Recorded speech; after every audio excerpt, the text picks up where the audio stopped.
ओम नमो भगवते वासुदेवाय नमो नमः। ओम श्रीमद् भगवत गीता द्वितीय अध्याय श्लोक 13 संपूर्ण सारांश।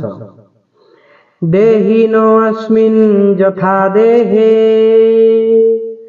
कौमारं यौवनं जरा तथा देहांतर प्राप्तिः धीरस्तत्र न म्रियते। देहधारीर एही मनुष्य शरीर रे जेपरि बाल्यावस्था युवावस्था और वृद्धावस्था आसे अन्य शरीरर प्राप्ति सेहीपरि हुए। सेथिरे धीर मनुष्य मोहित हुए नाही। व्याख्या देहिनो अस्मिन् यथा देहे कौमारं यौवनं जरा।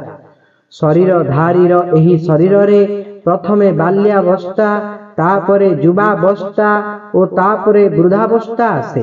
तात्पर्य हेउची शरीर रे केबे हेले गोटिए अवस्था रहे नाही, सेथिरे अनुक्षण परिवर्तन हेउथाए।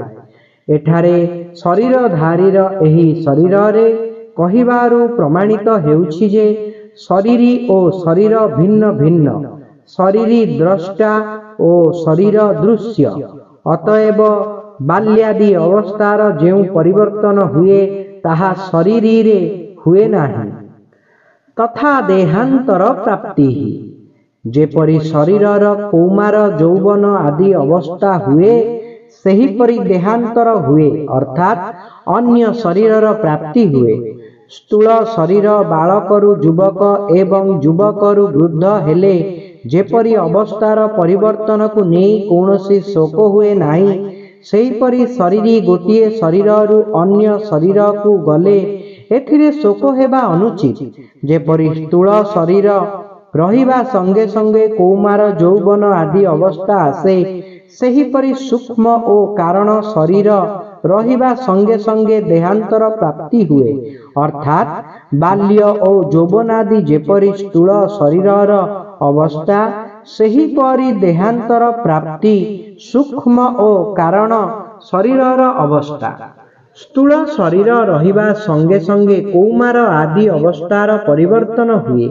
यह तो स्थूल दृष्टि सूक्ष्म दृष्टि रे देखा गले अवस्था परि स्थूल शरीर रे मध्य परिवर्तन हेउथाए। बाल्यावस्था रे जेउ शरीर थिला ताहा युवावस्था रे नाही। वास्तव रे एपरि कोनोसी एक क्षण नाही जेउथिरे स्थूल शरीर परिवर्तित हेउ नाही। सेहीपरि सूक्ष्म ओ कारण शरीर रे भी अनुक्षण परिवर्तन हेउअछि, जाहाकि देहांतर रूपे स्पष्ट भावे देखा जाए। एठारे विचारणीय जे आमकु स्थूल शरीरर तो ज्ञान हेउछि, किंतु सूक्ष्म ओ कारण शरीरर ज्ञान हेउ नाही। जदि सूक्ष्म ओ कारण शरीरर ज्ञान भी हेउ नाही, तेबे ताहार परिवर्तनर ज्ञान हेबो किपरि? एहार उत्तर हेला जेपरि स्थूल शरीरर अवस्था मानंकु नेई स्थूल शरीरर ज्ञान हुए, सेहीपरि सूक्ष्म ओ कारण शरीरर अवस्था मानंकु नेई सूक्ष्म ओ कारण शरीरर ज्ञान हुए। स्थूल शरीर रे जाग्रत अवस्था, सूक्ष्म शरीर रे स्वप्न अवस्था और कारण शरीर रे सुसुप्ति अवस्था हुए।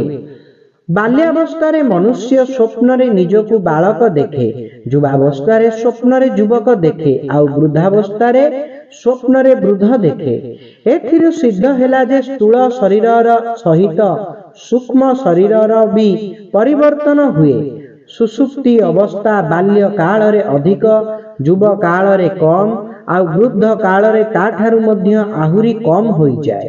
एथिरु कारण शरीरर परिवर्तन कथा मध्य सिद्ध हेउछि।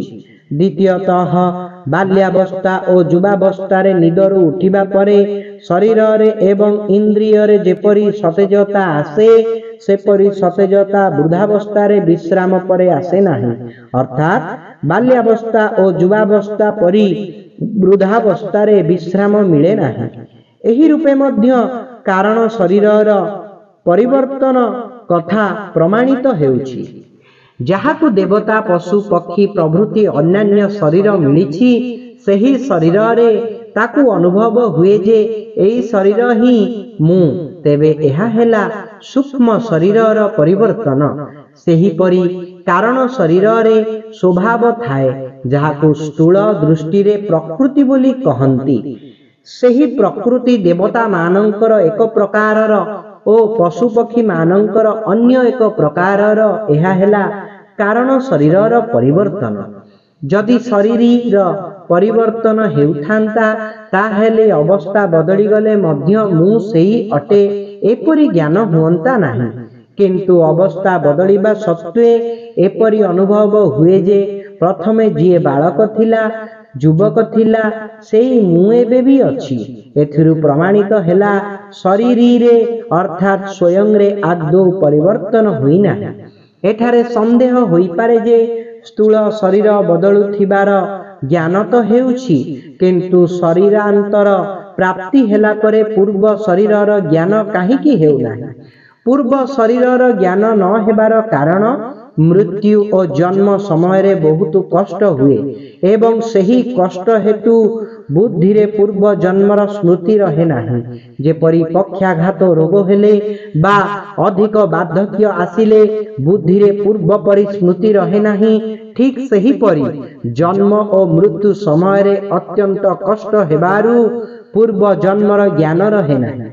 ମାତ୍ର ଯାହାକୁ ମୃତ୍ୟୁ ସମୟରେ ଏପରି କଷ୍ଟ ହୁଏ ନାହିଁ, ଅର୍ଥାତ୍ ଶରୀରର ଅବସ୍ଥାନ୍ତର ପ୍ରାପ୍ତି ଭଳି ଅନାୟାସରେ ଦେହାନ୍ତର ପ୍ରାପ୍ତି ହୁଏ, ତା ବୁଦ୍ଧିରେ ପୂର୍ବ ଜନ୍ମର ସ୍ମୃତି ରହିପାରେ। ଏବେ ବିଚାର କରନ୍ତୁ, ଅବସ୍ଥାନ୍ତର ପ୍ରାପ୍ତିରେ ଯେପରି ଜ୍ଞାନ ରହେ, ଦେହାନ୍ତର ପ୍ରାପ୍ତିରେ ସେପରି ଜ୍ଞାନ ସିନା ରହେ ନାହିଁ, କିନ୍ତୁ ମୁଁ ଅଛି ଏହିଭଳି ନିଜ ସତ୍ତାର ଜ୍ଞାନ ସମସ୍ତଙ୍କର ରହେ। ଯେପରି ସୁଷୁପ୍ତିରେ ନିଜର କିଛି ଜ୍ଞାନ ରହେ ନାହିଁ, କିନ୍ତୁ ଜାଗ୍ରତ ହେଲା ପରେ ମନୁଷ୍ୟ କହେ ମୁଁ ଏପରି ନିଗଡ଼ ନିଦରେ ଶୋଇଲି ଯେ ମୋତେ କିଛି ଜଣାପଡ଼ିଲା ନାହିଁ। ତେବେ ମୋତେ କିଛି ଜଣାପଡ଼ିଲା ନାହିଁ ଏପରି ଜ୍ଞାନ ତ ହେଉଛି। ଶୋଇବା ପୂର୍ବରୁ ଯେଉଁ ମୁଁ ଥିଲି, ସେଇ ମୁଁ ଉଠିବା ପରେ ବି ଅଛି। ତେଣୁ ସୁଷୁପ୍ତି ସମୟରେ ମଧ୍ୟ ସେଇ ମୁଁ ଥିଲି। ଏହିଭଳି ନିଜ ସତ୍ତାର ଜ୍ଞାନ ଅଖଣ୍ଡ ଭାବରେ ନିରନ୍ତର ରହେ। କେବେ କାହାକୁ ନିଜ ସତ୍ତା ଅଭାବର ଜ୍ଞାନ ହୁଏ ନାହିଁ। ଶରୀରଧାରୀଙ୍କ ସତ୍ତାର ଭାବ ଅଖଣ୍ଡ ରୂପେ ରହେ ବୋଲି ସିନା ମୁକ୍ତି ହୁଏ ଏବଂ ସେ ମୁକ୍ତ ଅବସ୍ଥାରେ ରହେ।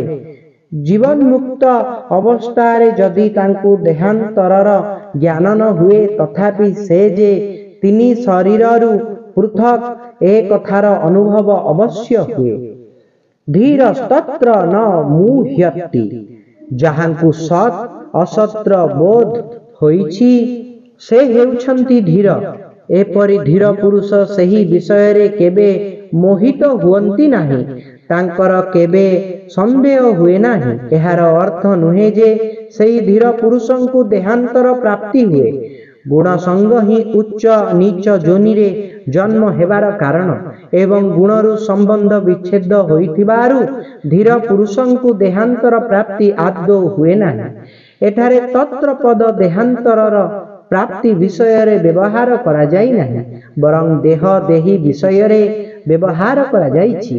ତାତ୍ପର୍ଯ୍ୟ ହେଉଛି ଦେହ କ'ଣ, ଦେହୀ କ'ଣ, ପରିବର୍ତ୍ତନଶୀଳ କ'ଣ, ଅପରିବର୍ତ୍ତନଶୀଳ କ'ଣ, ଅନିତ୍ୟ କ'ଣ, ନିତ୍ୟ କ'ଣ, ଅସତ୍ କ'ଣ, ସତ୍ କ'ଣ, ବିକାରୀ କ'ଣ, ନିର୍ବିକାରୀ କ'ଣ, ଏହି ବିଷୟରେ ସେ ମୋହିତ ହୁଅନ୍ତି ନାହିଁ। ଦେହ ଓ ଦେହୀ ସର୍ବଥା ଭିନ୍ନ, ଏହି କଥାରେ ତାଙ୍କର କେବେ ହେଲେ ମୋହ ହୁଏ ନାହିଁ। ତାଙ୍କର ନିଜ ଅସଙ୍ଗତାର ଅଖଣ୍ଡ ଜ୍ଞାନ ରହିଥାଏ।